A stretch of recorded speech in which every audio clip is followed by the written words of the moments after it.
Yo, yo, yo, what is going on, guys? GCTV back with another video, and we're here to talk about The Walking Dead, the 11th episode of Season 9, so we're kind of narrowing down this season a little bit.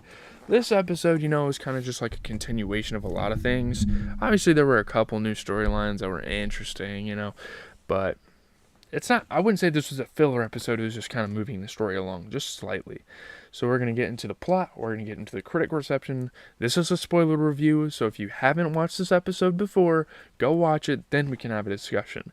So, in a flashback, Carol, Ezekiel, and Jerry wait for representatives from the hilltop in Alexandria to arrive to trade goods in a clearing in the woods. So, there were flashback parts of this, but there was also like present day moments.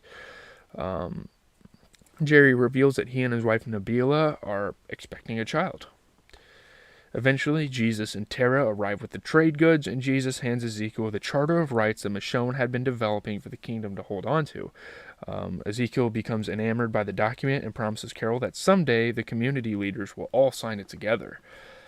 So yeah, obviously this is a flashback because Jesus is dead now. You know. In the present, Ezekiel looks longingly at the charter and the kingdom. So at the hilltop, Alpha demands that the community residents turn over her daughter Lydia, which is kind of what happened in the episode before, but obviously we're moving this interaction forward. She explains that she has removed her walker mask to show them that she comes in peace and willing to overlook their trespass of her lands. Your lands are the fucking woods. You don't have gates up. You don't have borders. So it's not your fucking land, right? Like, surely not. Daryl is initially dismissive of her demands, as she and her human allies are few compared to the Hilltop forces. However, there are several more of Alpha's allies in wait behind the tree lines, as well as a horde of walkers, so there's a lot of things that are kind of stacking up against the Hilltop, and plus Daryl just doesn't want to give her daughter back because she's a fucking abusive mother. Like, just plain and simple. He decides to walk outside to talk to Alpha face to face. Daryl tells her that she can't have Lydia and informs her that she's ready to fight her people to ensure she doesn't get a Lydia. He's ready to fight her people to ensure she doesn't get Lydia back until he spots one of the Whispers with a baby.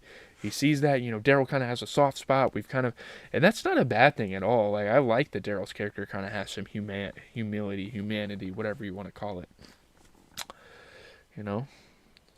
But he sees that and he's like, I don't know, man. Suddenly, a couple of Whisperers bring up a tied up Alden and Luke, so Alden and Luke survived the conflict. There's just going to be a trade that has to take place if it's a 2-for-1, it's a good deal. Alpha kind of brings that up.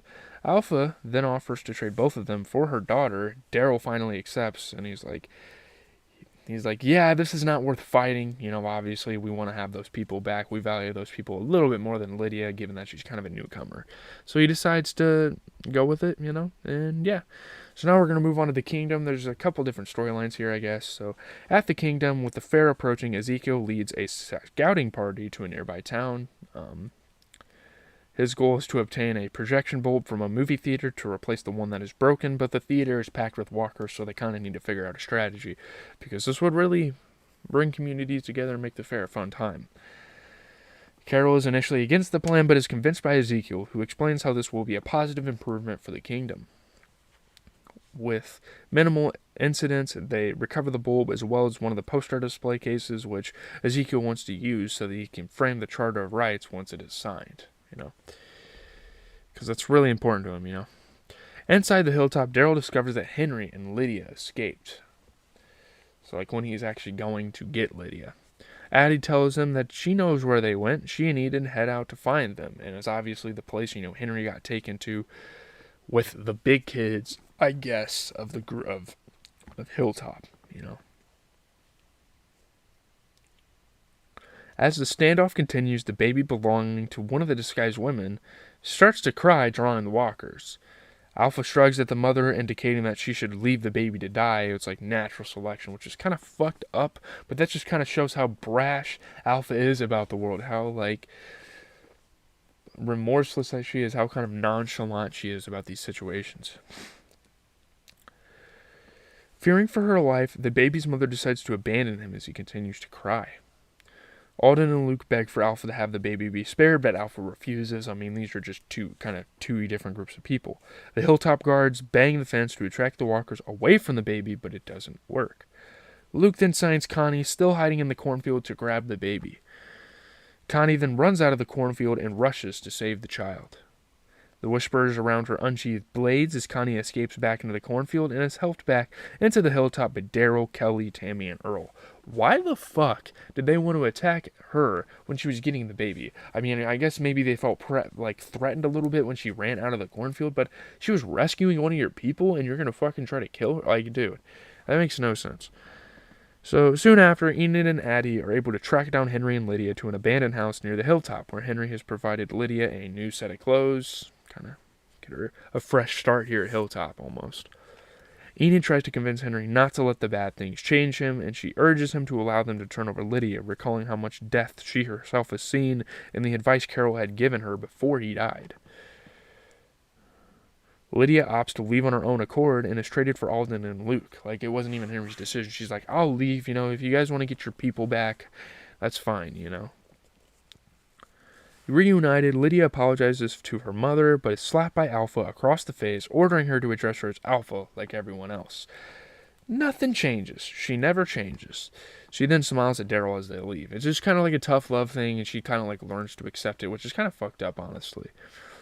The child recovered by Connie is turned over to Earl and Tammy to raise, having lost their son. They want to have a feeling of parenthood still, so, it's just perfect.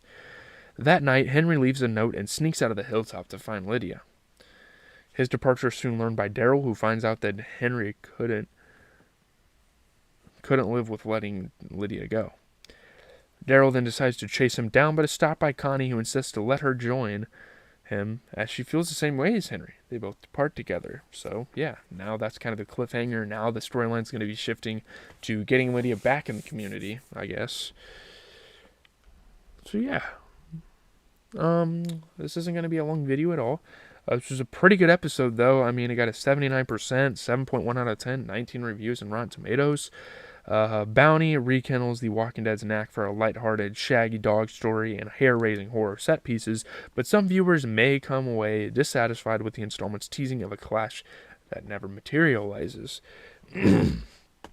We kind of thought that the Whispers and the Hilltop residents were going to have a fight, but no. It was just all very peaceful and dandy and more like plot convenient than ever. So people were kind of disappointed, but I think that was the best way to go about it, because now there's actually a fight to get Lydia back. There's another conflict that kind of arises out of this situation. So I don't think that's that bad. That storyline kind of makes up for everything. But I'm out, guys. Leave a like, comment, and subscribe.